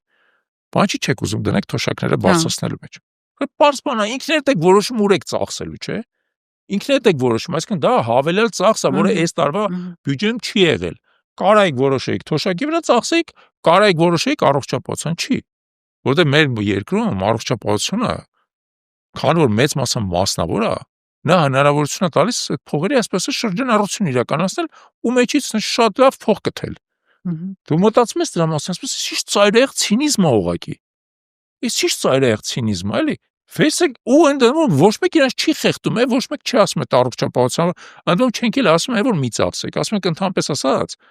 այդ առողջապահության ապահովագրության համակարգը փուլային է պետք ներդնել։ Փուլային 111 միլիարդի փոխարեն 30 միլիարդ դրեք քիչ աշխատացրեք համակարգը ինքը տեսեք աշխատումը թե չէ ի վերջո լիքը նման համակարգեր ներդրվել են ու չեք կարողացել ի վիճակի չեք ամբողջ աշխարհում քաղաքականության մեջ այդ առողջապահության ապահովագրությունը ամենաբարդ թեման է։ Շերտերով է լինում։ Չէ, ամենաբարդ թեման է, ուզում եք Միացյալ Նահանգներ վերցրեք, ուզում եք Բրիտանիա վերցրեք, ուզում եք Ֆրանսիա, ամենտեղ դա քաղաքական դեբատի արդյունք է, ինչի, որովհետև մեր ձեր առողջությունը դա գծային ինչ-որ ֆունկցիա չի։ Այնքան տեսակ հիվանդություն կա, ամեն հիվանդությունը այնքան տեսակ բուժում ունի, այնքան տեսակ դիագնոստիկա եւ այլն, հենց պետությունը մտնում է դրա կառավարման մեջ քաոս առաջանում։ Միանգամից այն կարգի խնդիրներ են առաջանում, անլուծելի էլի։ Դե համար ասենք, այ համբա դուք աշխարհի հետ եք համատում, պարոն Չալեբյան։ Ամբողջ աշխարհը ասում էր կորոնավիրուսը բանը, հելավ ասած կորոնավիրուսը ուսումնա, ընկավ դե, այսինքն ուզում ասել, բարձա որ իրանք այդ հարցը չեն պատկերացնում էլի միշտ մասշտաբները։ Բայց ուզում եմ ձեզ նաև ասեմ հետևյալը, տեսեք, եթե հաջորդ տարի իրանք իսկապես այդ 110 միլիարդ դրամը դնեն առողջապահության մեջ, տես միանվագ, առողջապահության համակարգը պայթելու է ուղղակի։ Ուղղակի պայթել է, որտեղ ինքը չի կարողանալու այդ պահանջարկը սպասարկի։ Այո, Չի կարողանալու, մարդիկ հերթեր են կանգնելու։ Մարդիկ հասկանալու են, որ լիքը բան իրանց զրիա խոստացած գնալու են սկսելու են պահանջել, պարզվի որ այդ քանակությամբ ոչ կատ կա, ոչ MRT կա, ոչ բաներ կա, դիագնոստիկ սարքավորումներ կա։ Ուղղակի պայթելու է համակարգը, ամեն ինչ թանկանալու է եւ այլն։ Հիմա ասում ենք այ ձեր ցավը տանեմ։ Այս սիտուացիայում խելամիտ վարվեք, ասենք այդ փողի 1/3-ը դրեք դրա մեջ, այն մյուս 2/3-ը տվեք թոշակառուներին, որովհետև թոշակառուների կարիքը շատ ավելի մեծ է։ Փուլ առ փուլ կավելացնեք առողջապահության ապահովությունը։ Չենք ասում մի արեք։ Արեք փուլ առ փուլ արեք, դուք ո՞նց եք, այս տարի գիտեք ինչքան է դրա բյուջեն, այս տարի 20 միլիարդ է, ասենք թե։ Մյուս տարի դառնում 130 միլիարդ։ 6.5 անգամ ավելացնում եք մի շուրջ։ Փողապերք։ Հենց է դա։ Ընտրություններից առաջ։ Պարոն Չալաբյան մի շատ վտանգավոր հայտարարություն արեց, այսինքն ըստ իս դուք կասեք, հա, դա ինչ վտանգ է իր մեջ ներառում։ Ուրեմն Համբուրգում հայտարարում է լրագրողների հետ զրույցում, որ Ալիևին առաջարկ եմ անում, ասում եմ, եկեք զուգահեռաբար երկուսս միաժամանակ հանենք այս երկու թեմաները օրակարգերից։ Մենք հանում ենք Ղարաբաղի ժողովրդի վերադարձի հարցը, դուք հանեք Արևմտյան Ադրբեջան թեման ընդհանրապես ձեր խոսույթից։ Ինչու է Փաշինյանը մեր լեգիտիմ իրավունքի հարցը հավասարեցնում այս հորինովի ինչ-որ ֆրազայի հետ։ Շատ բարձ, նախ եկեք սկսենք հետևալից, էլի։ Արցախ վերադարձի իրավունքը Փաշինյանի ձեռքը չի ընդհանրապես։ Փաշինյանը Արցախ վերադարձի իրավունք հանող կամ չհանող չի։ Ինքը ինքնաժողովնակին ասել, որ Արցախի ժողովուրդը իրան չի ընտրել։ Այո, ես չեմ կարող բանակցել, ասում է։ Ավելին հիմա Արցախի ժողովուրդը համատարած ատում է իրան, որովհետև հասկանում է, որ հայրենազրկման հիմնական մեղավորներից մեկը ինքն է։ Ուստի Արցախի ժողովուրդը իրան բնավ մանդատ չի տվել իր վերադարձի իրավունքը այնտեղ առևտրի առարկա սարքելու։ Ես ինքս երեք ներկա էի Արցախի ազգային ժողովի կողմից կազմակերպված լսումներին եւ բացարձակ կոնսենսուսը բոլոր ներկաների, բոլոր ելույթունեցողների հետեւանն է, որ Արցախի ժողովրդի վերադարձի իրավունքը դա անկախտելի միջազգային իրավունք է, եթե նույնիսկ երկար ժամանակ է պետք որպեսզի դա իրացվի, դա այդ ժողովրդի անկախտելի իրավունքն է, այդ ժողովուրդն է այդ իրավունքի տերը, ոչ թե Փաշինյանը։ Փաշինյանը ինչ կապ ունի դրա հետ, հա, այդ մեկ։ Երկրորդը, ինչու է Փաշինյանը դա անում։ Շատ պարզ, որովհետև նա Ալիևի գործակալն է Հայաստանում, նա Ալիևի ներկայացուցիչն է։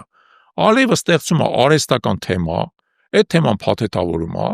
հետո Փաշինյանը ասում է, իրար հետ սիրուն բան անենք, այսպես ասած առևտուր անենք։ Ակնհայտ է, չէ՞, որ այդ Արևմտյան Ադրբեջան կոչված կեղծ թեմա, բանա, հակակշիռ է։ Բոլորին էլ Արցախի վերադարձի իրավունքը չի, դա ընդհակառակը է։ Խորհրդային Ադրբեջանում բնակված հայ բնակչության վերադարձի իրավունքն է, որը կես միլիոն էր կազմում։ Եթե այստեղ 150,000 ադրբեջանցիներ ապրում, այնտեղ իհարկե Արցախը միասին կես միլիոն հայ ապրել, որից ընդամենը 150,000-ներ ապրում Արցախում։ Մնացած 350,000-ը ապրում են Ադրբեջանում։ Ավելի քան 2 անգամ շատ։ Դա շատ պարզ է, որ խոսքը գնում է Գյանջայի, Սումգայիթի, մանավանդ Բաքվի հայության վերադարձի մասին։ Արցախի վերադարձի իրավունքը որևէ կերպ չի կարող դրվել նույն կշեռքի նժարի վրա, որտեղ Արցախը սուբյեկտ է եղել, Արցախ ունեցել է սեփական իշխանություն հայկական, մինչև հիմա էլ ունի, իր բնակչությունը այնտեղ կոմպակտ ապրել, ինքնորոշվել է, իր ինքնորոշման իրավունքը ճանաչվել է ՄԱԿ-ի եւ ԵՀԿ-ի կողմից եւ այլն։ Փաշինյանը, քանի որ փորձում է այդ ամեն ինչը մանրադրամի վերածել եւ արագ վաճառել, բնականաբար այդ կարգի անհեթեթ հայտարարություններ անում։ Ես նորից եմ ասում, տա Աստված մենք բոլորս հասնենք այն օրվան, երբ որ այդ մարդը իշխանազրկվի,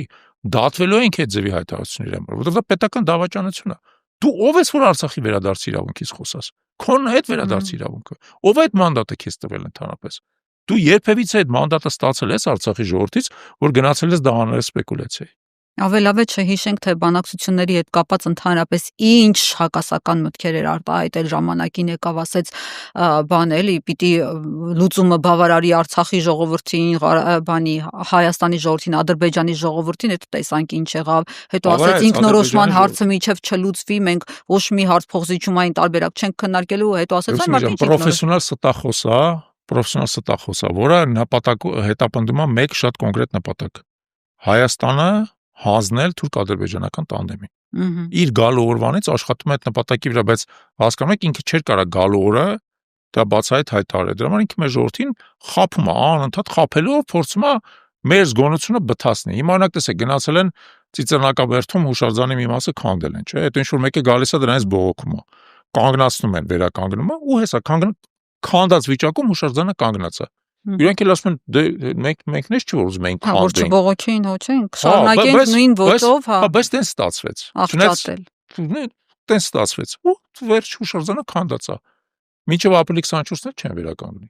Հասկանում եք այդ մեթոդը։ Թեև երթուն պատառ էին։ Այդ մեթոդը մեր ժողովրդի,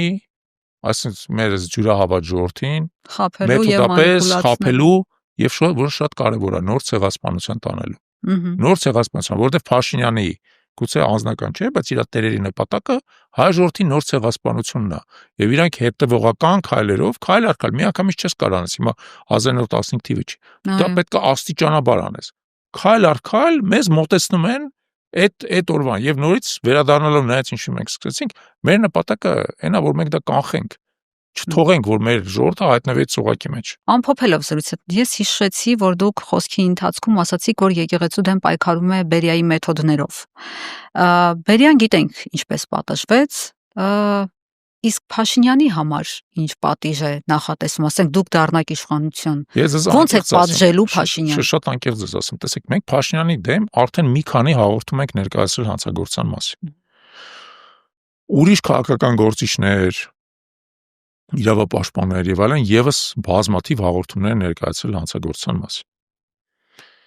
Երբ որ իշխանապողություն տեղի ունենա Հայաստանում, այդ բոլոր հաղորդումները դրանց հիման վրա պետք է քրեական գործեր հարուցվեն եւ ոչ միայն Փաշինյանի դեմ, այլև բոլոր այն անձանց դեմ, որոնք իրան աջակցել են այդ հանցագործությունները իրականացնել, օրինակ Հովանավանքի գրավումը, ասպատակությունը եւ գրավումը Փաշինյանը մենակ չարել, հետո մարդիկ են եղել, որոնք վերազանցելով իրանց պաշտոնական պարտականությունները, ասենք, թույլ չեն տվել, որ քահանաները այնտեղ մտնեն։ Այո Քաղաքացիներն են այնտեղ ստիպողական դուրս բերել։ Գրավել են բանկը, հա։ Հիմա այդ մարդիկ պետք է գան մեր օրենքներով կանգնեն դատարանի առաջ։ Դատարանի առաջ։ Ամերիկայում հետաքրքիր պրակտիկա կա, որ եթե դու բազմաթիվ հանցագործություններ ես գործել, յուրաքանչյուրի պատիժը գումարվում է մյուսի պատիժը։ Ասենք դու կարող ես հայտնվես դատարանում ու քեզ 3000 տարի անանում, 3000 տարվա ազատազրկում տալ։ Մեր մոտ չկա տես բան, բայց ես կարծում եմ, որ Փաշինյանի հանցագործությունները որ գումարվեն իրար կարող է 3000-ը ցմահ լինի, ոչ թե 3000 տարի։ 3000-ը ցմահ լինի, որովհետև այդ մարդը ոտը, որը դրել է այդ բանը կաբինետը վարչապետության, նա անընդհատ առամարելով մեր սահմանադրությունների օրենքները պարբերաբար հանցանքներ է գործում, վերազանցելով իր իրավասությունները, մեզ բոլորից խաբելով, իրականացնելով գործողություններ, որոնց իրավունքը չուներ, խախտելով մեր սահմանադրությունը։ Իմ պատկերացած պատիժը տենք դրալ համար պետք է պատասխանատվություն կրի։ Գնա կանգնի դատարանի առաջ եւ ամեն մի դրվագով, որի մասին մենք խոսում ենք, պատասխան տա օրենքի առաջ։ Էտա ձևը։ Ինքն անձամբ որտեղ ասել էր ինձ կանգնեցրեք հրապարակում պատիտակ գնդակահարեք։ Մեր բանում քրեական օրենսգրքում գնդակահարությունը նախատեսված չի,